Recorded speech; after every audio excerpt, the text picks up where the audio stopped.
Wow. So I spoke for 16 minutes and basically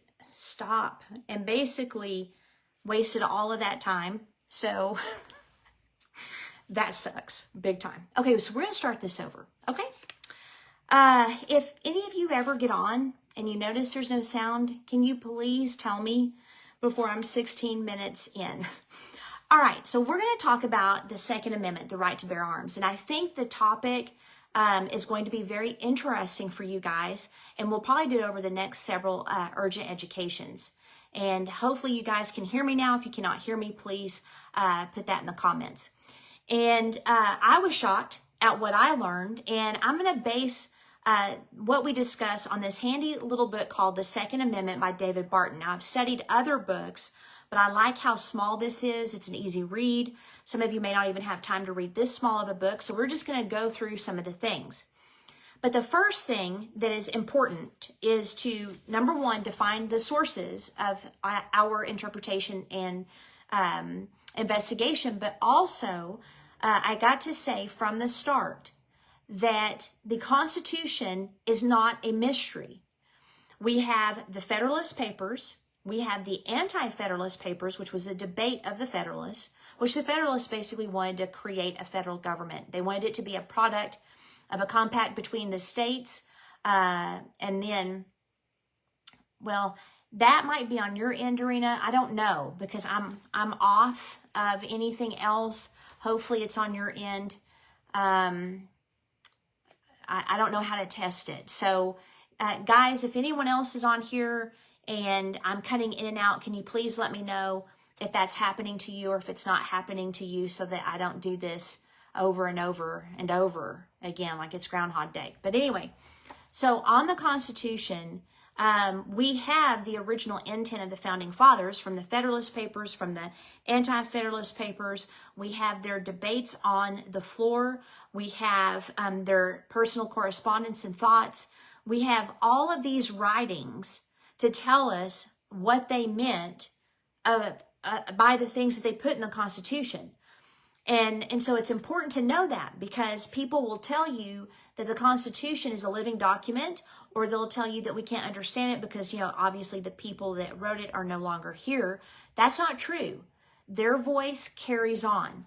So as far as our study, we're going to look at 4 sources for our discussion on the Second Amendment. The first one will be America's earliest legal commentaries, specifically Blackstone's commentaries on the law.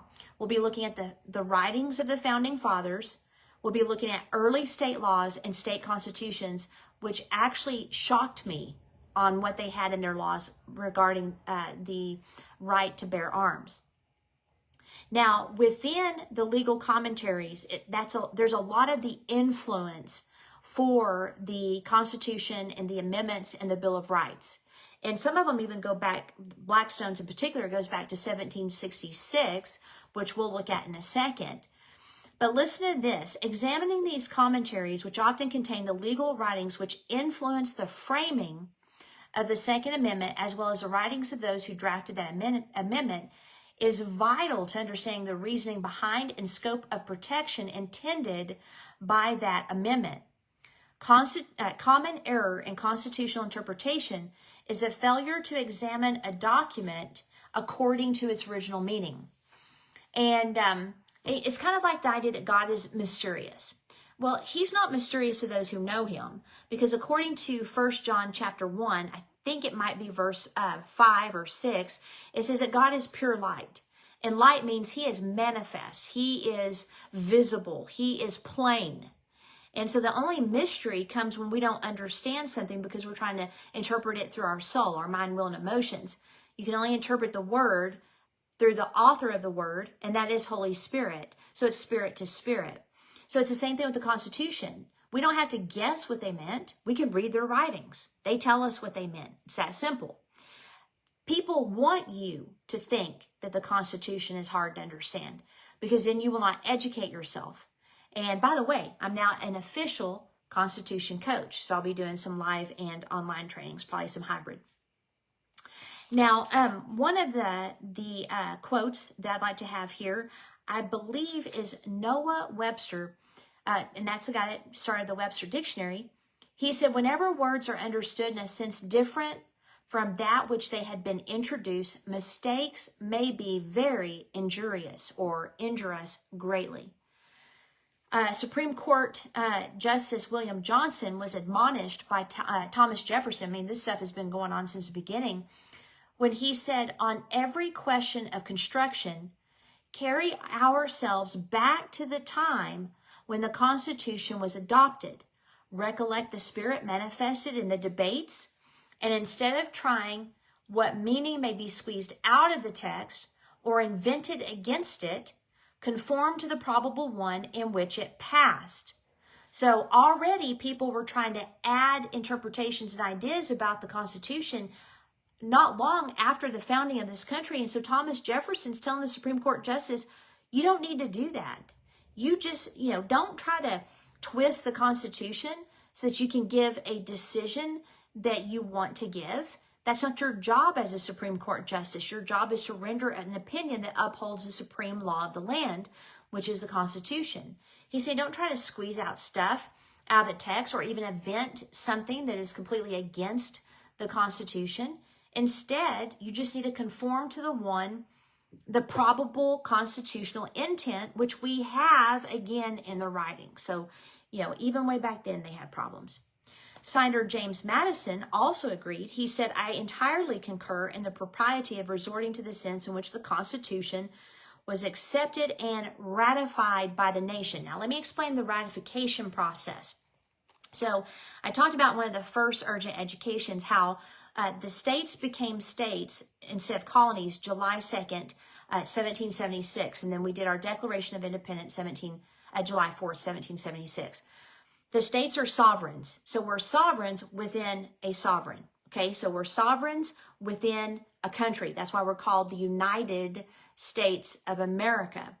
So the states as sovereigns entered into a compact together in order to agree and vote upon the Constitution. So the Constitution is the product of the states. The Constitution created and defined the federal government. So the order of power is we the people, states, federal government. The federal government, their duties are confined clearly by Article 1, which is the Congress, Article 2, which is the president, the executive, Article 3, which is the judicial branch. And so that's why you cannot say that the Constitution gave us our rights, because we produce the Constitution, but on top of that, which we'll get into, our rights were given to us by God, therefore they cannot be taken away. And that was original founding fathers' thought and intent, not a modern construction. In that sense alone, it is a legitimate Constitution. And if that be not the guide in expounding it, there can be no security for a consistent and stable, more than for a faithful exercise of its powers. Now listen to this. What a metamorphosis would be produced in the code of law if all of its ancient phraseology were to be taken in its modern sense. Now, this is James Madison. He signed the Constitution, and they're already calling the language in ancient phraseology. Now, why is he saying that? I am going to go down 5 documents, which is where our founding fathers got the Constitution from. Okay, so that'll be a future training, thanks to Chris Ann Hall. But for right now, we're going to look at the fact that he said ancient phraseology, which it wasn't long after we formed the Constitution. He's saying if we try to take it in its modern sense, in other words, apply modern thought, modern language, modern culture and opinion to the Constitution, then it will actually ruin the Constitution. They formed the Constitution as a way to have a supreme law that lasted throughout the span of the country. It's not a living document that changes. That was never their intent. Their intent was to create it in such a way that it would stand the test of time. So don't buy into this whole nonsense that we need to change the language. In fact, an example is the National Emergency Act of 1776, which was passed by Congress. The thing is that Congress basically gave the right to declare an emergency to the president. You can't give your rights away to another branch. They're co-equal. And so even though they passed a law and it's legal for the president to do a state of emergency, it's not constitutional. And so we need people that know the dang Constitution, right? So he's saying people are always going to try to add meanings and squeeze out every little bit of something they can get from the Constitution. Here's the reality. We have in Article 5 the ability to amend the Constitution, and they made it very hard on purpose for this very reason that here we are, not even, the founding fathers aren't even dead yet, and people are trying to change the meaning of the Constitution. So this has been going on for years and years and years. It's amazing. James Wilson, he was an original justice on the Supreme Court. He said the first and governing maxim in the interpretation of a statute, get this, is to discover the meaning of those who made it. So you go to the original source. Joseph Story, who was appointed to the Supreme Court by James Madison, said, the first and fundamental rule in the interpretation of all documents is to construe them according to the sense of the terms and the intentions of the parties. All they're saying is you understand the Constitution in the context of those who wrote it. And again, Federalist Papers, Anti-Federalist Papers, debates on the floor, personal records, and legal commentaries all tell us plainly what they meant. Now, here's the Second Amendment, the right to bear arms. The stuff we're going to go over the next several episodes are going to be amazing. The Second Amendment was to protect what was frequently called the first law of nature. This is the right of self-protection. The right of self-protection was in fact considered an inalienable right, a right guaranteed to every citizen individually. Okay, so what does this mean? The first law of nature, self-protection, means that God, the Creator, gave to every human being the right to protect themselves from danger, okay? So that means we have to be able to carry arms, bear arms. Because God gave us that right, He is superior and no man can take it away. No government, no city, no state, no neighbor, no one can take away the right to bear arms. It is an inalienable right. And inalienable rights are defined in the Declaration of Independence, but they're not confined just to there. Anything that can be given to you by man can be taken away by man. But anything that is a right of your existence, that cannot be taken away. Now, people will be like, oh, well, then that means I can abort my child, or I can identify as a female, as a man, and go dance pornographic dances in front of children. No, because liberty is the combination of freedom plus morality, right? So my right cannot harm or take away your rights or your ability to protect yourself. That's why murder is against the law, because it's the ability to bear arms, but you cannot use it to harm another just because you feel like it, okay? You can't go onto someone's property and smash out all the windows with a pickaxe. You can't do that. And so these are things that we have to understand, rights from God versus rights from man. Man will always try to take away rights from God, especially people that don't believe in Him, okay? So this is an inalienable right, the right of self-protection, but it goes even deeper. It's crazy. Constitution signer John Dickinson, like many of others of his day, defined an inalienable right as a right which God gave to you, which no inferior power has a right to take away. And they also, our founders, believed it was the duty of government to protect inalienable or God-granted rights from encroachment or usurpation. Man, every time I have to say that word, I get jacked. Now, I get a little bit excited. I love words. I love learning them. Oh, Dorena, did I have sound to begin with, hopefully? Or has it been the whole time? Hang on, guys. Wow, what is happening? I may have to start over. This is crazy. Does someone... Dorena, can you hear me? And can you tell me if I just lost sound? Oh, you're kidding. Well, okay, so let me go ahead and stop this and I guess start over. That's amazing. It's bringing the audio from the first video that didn't have any sound. Man, almost makes you wonder if there's a little bit of interference going on here. I don't know if y'all could hear that, but the last video that I deleted off Facebook, it started playing the last bit on my end. I don't know if it played it on your end. Getting pretty weird. Okay, so I get really excited when I find truths that I had no idea about. Listen to this. So this is James Wilson, again, one of the founders. He signed both the Declaration of Independence and the Constitution. He was also one of the original Supreme Court justices. And he also helped lay the foundation for the American system of jurisprudence and the first organized system of legal training in America.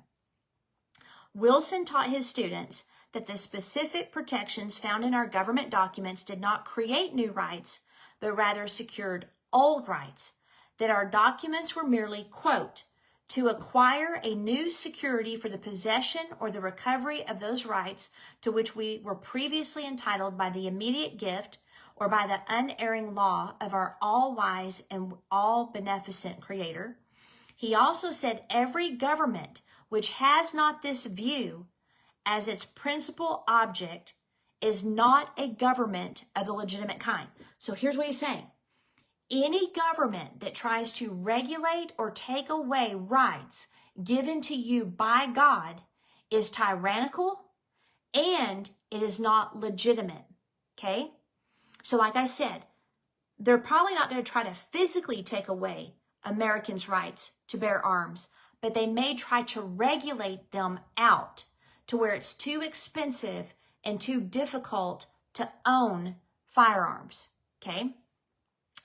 John Adams said, rights are antecedent to all earthly governments. Rights cannot be appealed or restrained by human laws. Rights are derived from the great legislator of the universe.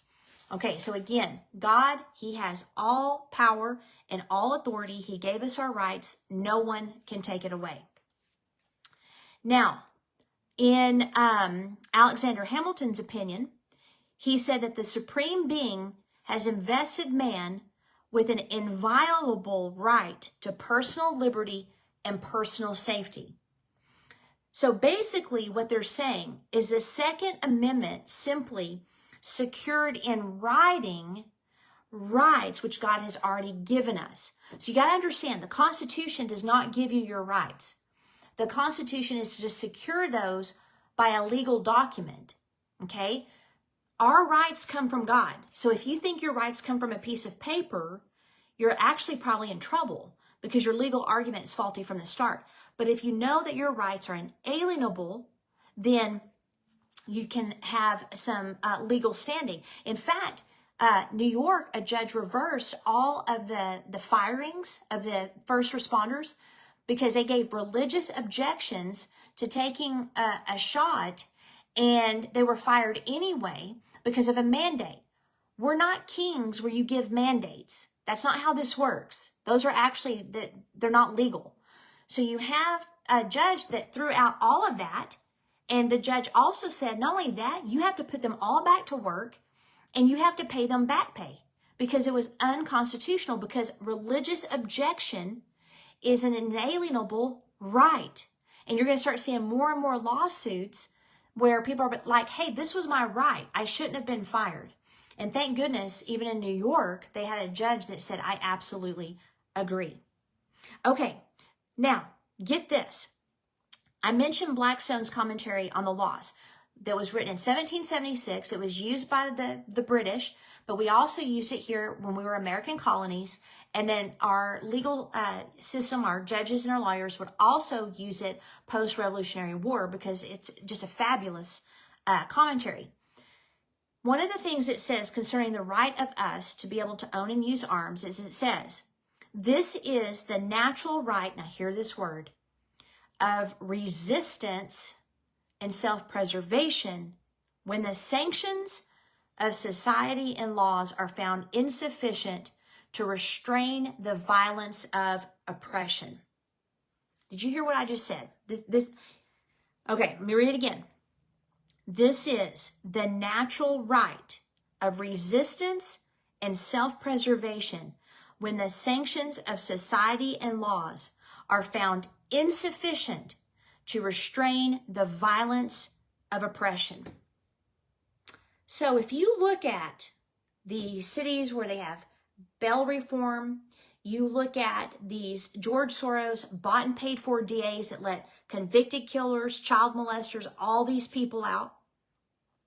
You look at drag queens dancing to pornographic songs and moves in front of children, which is against the law, by the way. When you look at crazy people that burn down buildings, smash windows with an infant sleeping right by one, and all of this other crazy stuff, when you see that kind of stuff, that is exactly what he is talking about here. In fact, New Yorkers, California people, they need to arm up. They really do. And that way they can protect themselves against the violence of oppression. Now, here's the thing. A lot of people are like, well, we don't want our schools shot up. We don't want little children killed. Absolutely. But the ability to protect our children should never involve the idea, the thought, or the argument to infringe upon the right that I have of self-protection. There's easier ways to solve the problem. Israel had the same problem. People were coming in shooting up their schools. Guess what? They armed the teachers. The teachers that wanted to be armed, they armed them. And it quit all of that. All of that stopped. So there's solutions. And we need to make sure that we make smart decisions. He goes on to say, to vindicate these rights when actually violated or attacked, the citizens are entitled in the first place to the regular administration and free course of justice in the courts of law, and next to the right of petitioning the government for redress of grievances, and lastly, to the right of having and using arms for self-preservation and defense. They also believed, I'm going to end with this because I've got a couple things I need to do, and because I didn't have sound on the last one, I'm late. But our founders further believed that it was a duty for every citizen to be willing to exercise that right, the right of self-protection, when necessary. James Wilson declared, homicide is required when it is necessary for the defense of one's person or house. It is the great natural law of self-preservation which, as we have seen, cannot be repealed or superseded or suspended by any human institution. This law, however, is expressly recognized in the Constitution of Pennsylvania. The right of the citizens to bear arms in the defense of themselves shall not be questioned. Every man's house is deemed by the law to be his castle. And the law, while it invests him with the power, places on him the duty of the commanding officer of his house. Every man's house is his castle, and if anyone be robbed in it, it shall be esteemed his own default and negligence. Let me just break this down, okay? So basically he's saying this: you are the policeman, you are the sheriff of your home, your property, it's your castle. If anyone tries to come into your home to rob you or harm you, you have the right to kill them. That's what it's saying. Nowadays they'll say, well, no, you can't do it. Even if they're robbing you, you can't do it unless they're going after you. No. Nope.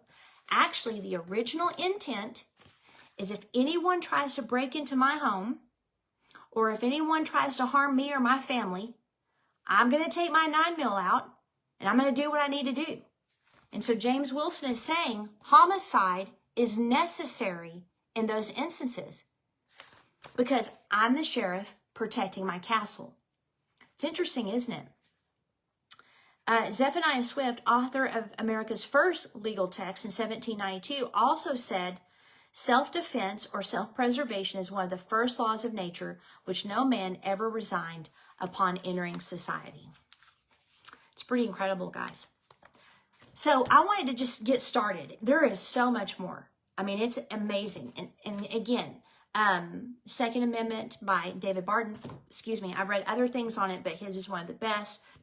It's a small read, a short read, but a lot of you don't even have time for that. So I just wanted to break down the key points that will emphasize that this idea of the right to protect ourselves by bearing and carrying arms is not a new one.